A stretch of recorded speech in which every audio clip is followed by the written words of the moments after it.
Fizzle Hill by Stephen Lake. A plucky group of colonists studied a hill in front of them, one they had carefully researched and chosen after great deliberation, and nodded in acceptance of what they saw. "Yes, this one will do nicely," said the village elder. The others all agreed. They soon climbed up onto the hill and began to walk around, slowly looking over everything around them with great care before finally agreeing that this was the perfect spot to start their village. It had a great view, good flatlands around it, an easily defensible position, and plenty of fruit trees and bushes to keep their village well supplied with food. "This hill will make the perfect location for our little village. All we need now is to dig a well so that we can have water," said the mayor. "But where will we dig it? Doing so in a valley is easy. But up here we will need to go much, much deeper than we would in the valley before we will strike water," said one of the village elders. "Yes, but if we put it down there, we will have to carry our water up the hill every day, and it also stands a risk of being contaminated by runoff, flooding, and other things," said the mayor. "Well, I understand that, but it is still too much work to dig our well up here as opposed to down there," said the elder. "True, it will indeed be more work. But would you rather we invested the energy now to save more of it later, or dig it down there and invest far more in bringing the water up here?" The elder thought about this for a bit, and then shook his head. "I do not see a problem with the extra investment of energy, as our young men will be responsible for its hauling. And since they need something to keep them occupied, I see no reason why a well in the valley would not be an ideal solution. After all, we can't allow them to become lazy from lack of work. And besides, the extra labor will make them stronger, creating better men to defend our land," he said. "That's preposterous.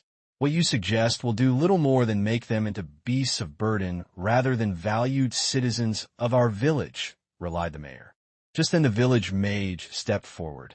"Gentlemen, perhaps I can offer the both of you an acceptable compromise," he said. "Acceptable? How?" asked the elder. "I possess the power to cast void magic. With it I can easily dig through the soil and rocks of this hill, all the way down to the water table, and do so without needing the strength of our youth to complete it. Once it is done, I can even use my magic to brick it in and make it safe for us to drink," said the mage. The mayor and the elder looked at each other briefly as they discussed this with their eyes. Eventually they both nodded.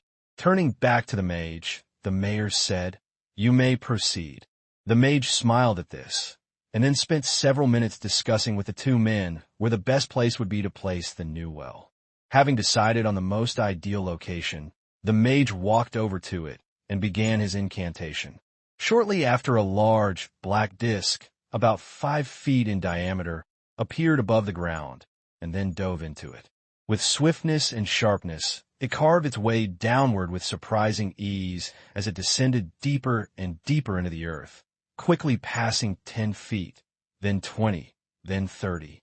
However, just as it hit 40 feet down, something strange happened.